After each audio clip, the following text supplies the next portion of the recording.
Hey everybody, welcome back to STRonomics. I'm joined by Kenny Bedwell from STR Insights. Today, we're going to talk about buying and selling short-term rentals based on revenue. And Kenny, I'm going to let you open. Yeah. So realtors, or let me realtors. I always get in trouble for saying like the extra like A in realtor. It's not. It's realtors. They're gonna get pissed at me for saying this. And You're good at pissing off realtors oh, I'm really good at it actually.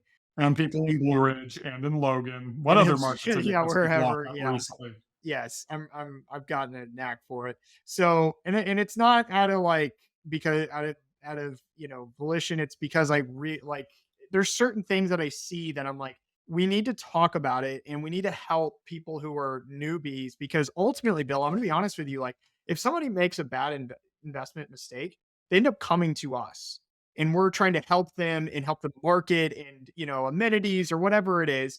And we're the ones like swooping in to help save them. And I look at it and it's like, well, look, if you had, and it's kind of, 2020 hindsight, but it's like, if you had just bought correctly, you wouldn't have this problem to begin with, you know? It's kind of sad. And so it makes me always take a step back when I see people selling properties that are purely based on revenue. Meaning, let's say you had a property generating, this was one, I got to be really careful because I some of these people might be listening. So I'm gonna use some generic examples. So someone selling a property that's generating 200,000 in gross income, and they're selling it for 1.2 or 1.3 or 1.5. It doesn't really matter the number, but they're selling it for a really high number.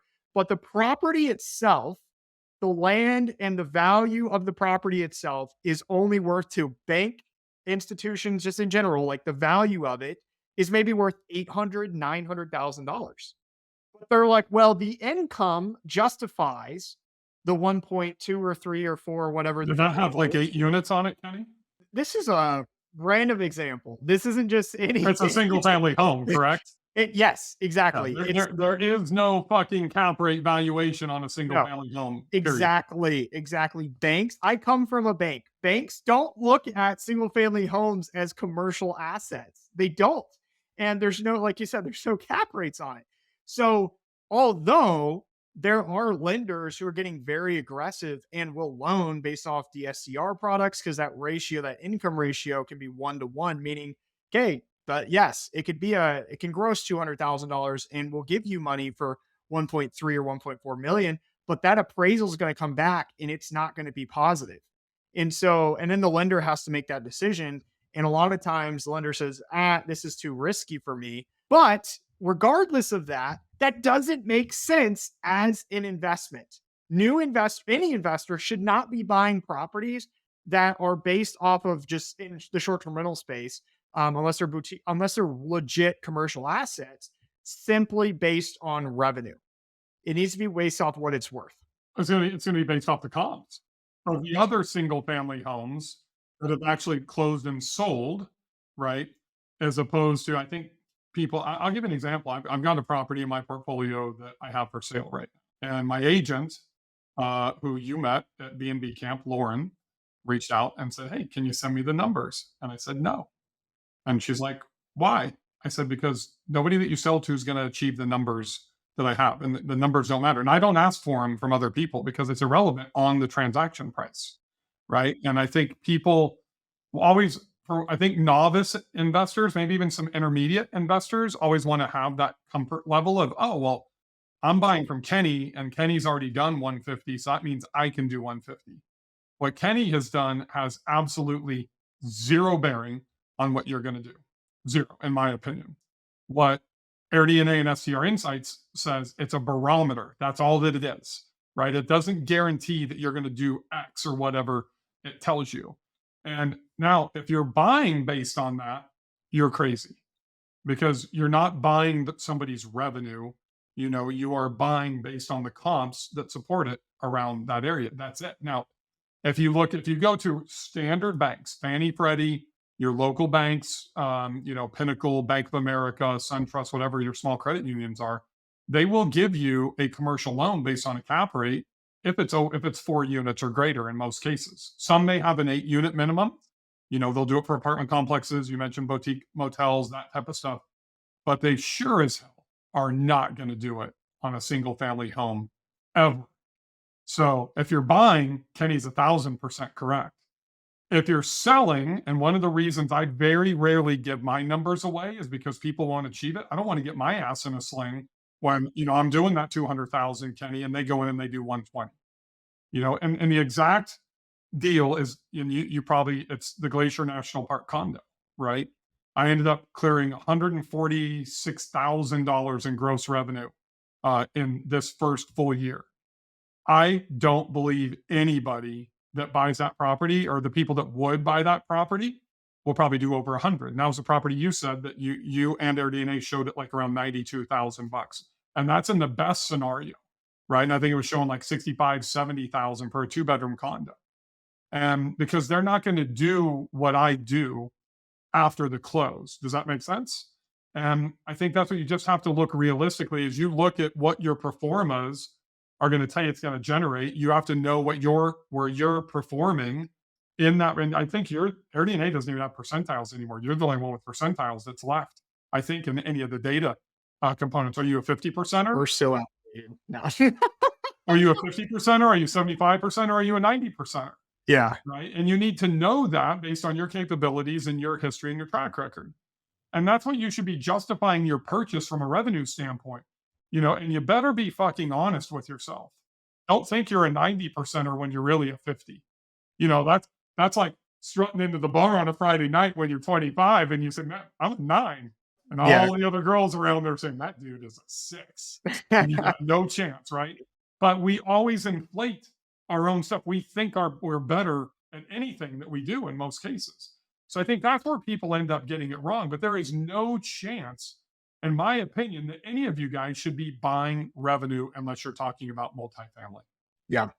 Well, let's talk about black swan events, like COVID, or you're in Asheville and a hurricane hits you and like wipes out the market for a few months, like, or Western North Carolina, I should say. Like, the reality is like, Yeah, don't forget about us poor people in the small market of Banner Elk. yeah, I know, right? That's like 30 little bone there. It shut down for years though, so don't go there, right? So just kidding. Like, don't invest there, right? That's the way. You go there, travel there, please travel there, but investing there. I think it's a great time to invest into Western North Carolina post hurricane, just like it was a great time to invest into Gold Shores, Orange Beach after Sally, just like it was a great time to invest into Mexico Beach and the east side of Panama City Beach after whatever that hurricane was in 2017 or 18 that wiped out Mexico Beach. I think it's a great time to invest in those markets because people want to get out. Insurance costs are going to go up, there's no question, but it's the psychology. That's where you can pick up a deal, in my opinion. Yes, that's 100% correct. So I was being very facetious and sarcastic, and you gathered that, but the reality is he's absolutely correct, because what we're seeing is there's like absolutely no like bidding wars, multiple offer situations, like that has gone away. I feel like Asheville was like overheated this past year with people going there and investing there. And it was always multi-offer situations and having to be aggressive and escalation clauses and all that good stuff that we hate as buyers. So it's good to know that like that is cooled off and there's some advantages there. And frankly, so the tourism is coming back quickly. There wasn't actually that much damage to a lot of the tourists or tourism drivers in those areas. And so we have to be careful what we see on the news, talk to locals, get that information, but tremendous investment opportunities in those areas. So there's a lot of false information going on around there. It's ironic. I don't want to get off track, but it's usually, we're going to do another episode about it. So it's all it's when a tornado rips through, it's always the low income trailer home, places that get annihilated. You look at all around Western North Carolina, Boone, Banner Elk, where I'm at, it was all the low lying areas. They got ravaged by the rivers and the flooding and all that type of stuff. And you're right, the tourism stuff is fine. Like, I just got a notification yesterday. We only have 2 restaurants that are waiting to open in Banner Elk, and essentially everything else. Kids are back at school at Lee's McRae.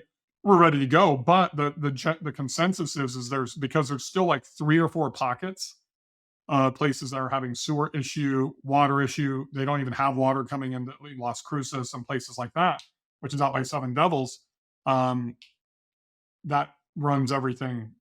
From the public standpoint, they think the whole area is still shut down. But one of the things I like about investing in that stuff is people are going there to support, and they will. And I look at, and I am not going to turn this into any type of a political conversation, but what's happened since the election was over, and I don't know, I think it probably would have happened regardless, but because of the outcome, it's different. I've taken more bookings in the last 7 days than I think I have taken in the last 30 to 45 days in total in my portfolio. And I don't know if that's because of the outcome or just because it's done. You know what I mean?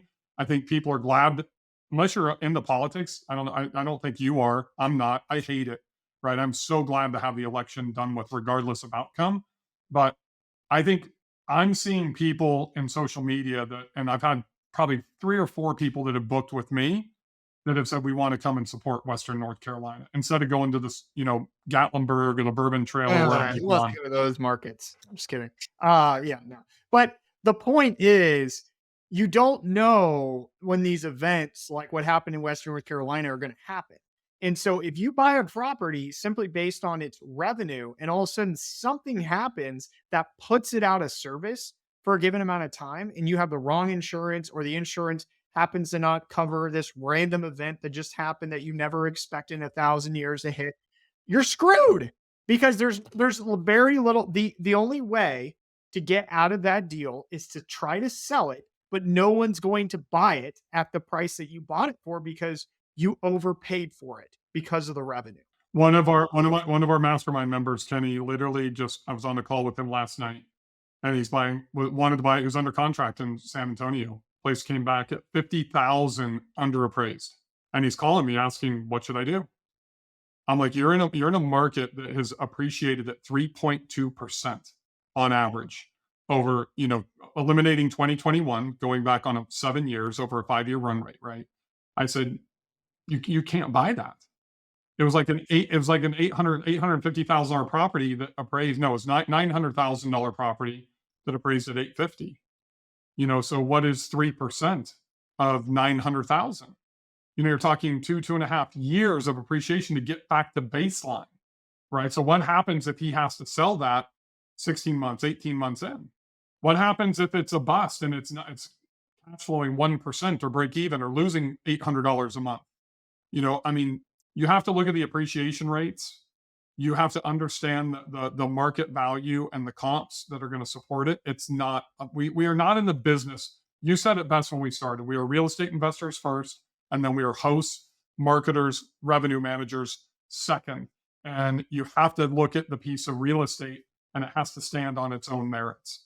Then you can go and do the value add of design and amenities, revenue management, marketing, all that other stuff. Yeah. Yeah. Now, if you can sell for that, good on you. Yeah, but you better be super careful about that. So, Yeah. I mean, I tell all my friends that are agents and the ones that are putting the numbers out there, right? You better be quoting AirDNA and STR insights only, because if you're running your own shit, I don't care what your document is that you make somebody sign, an attorney will figure out a way to sue you. Yeah. Period. If you can't, more power to you. But honestly, leave that to multifamily only. Right. Yeah, I agree. I mean, I have these conversations with people and I try not to be like disrespectful, but I'm just like, look, like, I think your place is great, but I don't think it will not appraise for that. And we're not even gonna look at it until you come down to like reasonable asking. And they're like, well, the revenue. And it's like, awesome. That's good. You hacked the revenue to a point where you're taking advantage of the revenue compared to what the property is worth itself, but that doesn't justify a huge price uptick simply because you've got great revenue. Revenue fluctuates with short-term rentals widely, and we've experienced that. So you have to be careful as a buyer and just understand your exit strategies. It's not just about cash flow. It's about the tax savings, the appreciation, principal pay down. Yeah. Anyway, Those are my 4 pillars. You got to do all 4, check every box. Then you hit the subscribe button. Then you come back and watch the next episode next week. Next week we'll be here. We promise. We're not going anywhere. Not We'll be going back. anywhere. See you guys next week. Happy hosting, everybody.